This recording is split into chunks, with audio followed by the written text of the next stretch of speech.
Voici comment retirer définitivement le Bluetooth d'une batterie Parkside Smart 8 Ah ou 4 Ah. La carte électronique est la même de toute manière, c'est la capacité qui est juste différente. On a une rangée de cellules sur les 4 Ah et deux rangées sur les 8 Ah.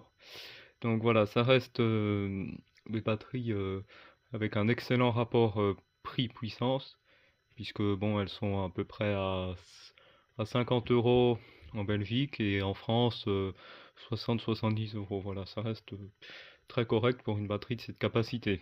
Donc c'est dommage que voilà, euh, c'est dommage qu'elles émettent des ondes tout le temps. Et donc on va voir, c'est très facile, il n'y a même pas besoin de faire de la soudure. Il suffit d'un cutter, voilà, un cutter ou un couteau et d'un tournevis ou d'une visseuse avec un embout hexagonal. Donc c'est un embout H2, voilà, comme ceci.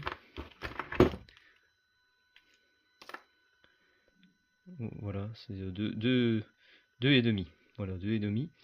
Donc c'est pas 2 ni 3, c'est 2 et demi. Bon, voilà. Donc, ben, on est obligé de dévisser les deux panneaux.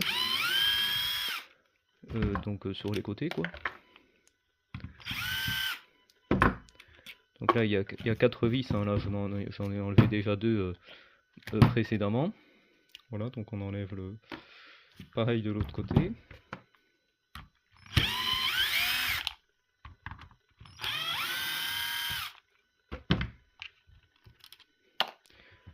Alors juste pour info, donc là la batterie quand on la reçoit, le Bluetooth est désactivé.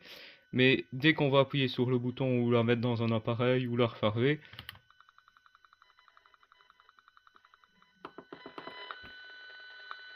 voilà, ça y est, ça pique, ça fait un pic de Bluetooth, donc un peu comme un compteur d'eau, sauf que c'est un peu plus souvent et c'est à la fréquence du Bluetooth de 2420 MHz. Donc la puce Bluetooth est de ce côté-là, donc ce qui explique que là, ça va, ça va être un peu plus fort. Et voilà, quand ça charge ou voilà, ça fait ça. Bon, passons maintenant à l'action.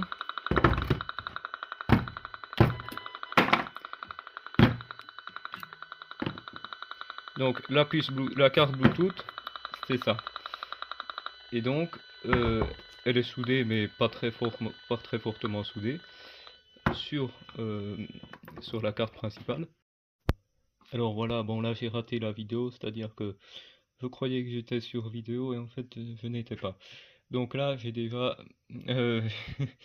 j'ai déjà détaché la carte Bluetooth, mais voilà, bon je vous montre hein, comme ça. Donc il faut prendre un couteau, voilà, soulever entre la carte Bluetooth et la carte principale de la batterie. Donc voilà, on fait comme ça, hein. Au début ça peut être un peu dur, mais bon, moi je préfère prendre un couteau en céramique parce que c'est pas conducteur. Mais si vous prenez de ce côté-ci, là il n'y a rien de conducteur. Donc même avec un couteau métallique, ça risquera rien. Et là après la carte elle est proprement détachée.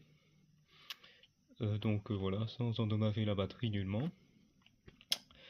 Et la batterie donc, elle va pouvoir fonctionner sans faire d'onde. Donc voilà, on commence par remettre le dessus. On met les côtés après.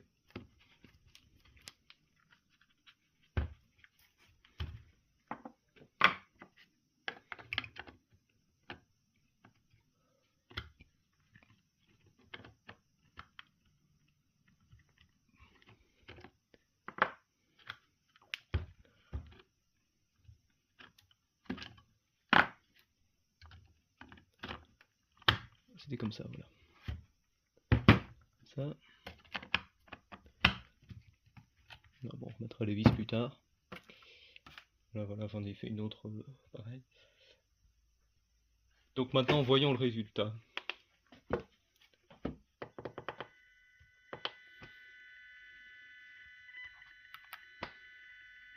Voilà, bon là, elle est pas chargée encore.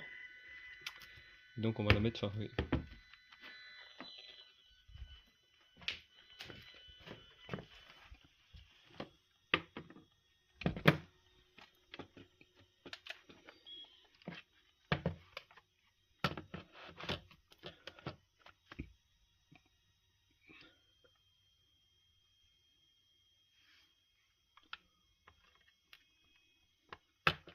Donc là, elle charge bien, le chargeur clignote. Le voyant de la batterie indique qu'elle est en charge. Et on n'a plus d'onde. Voilà.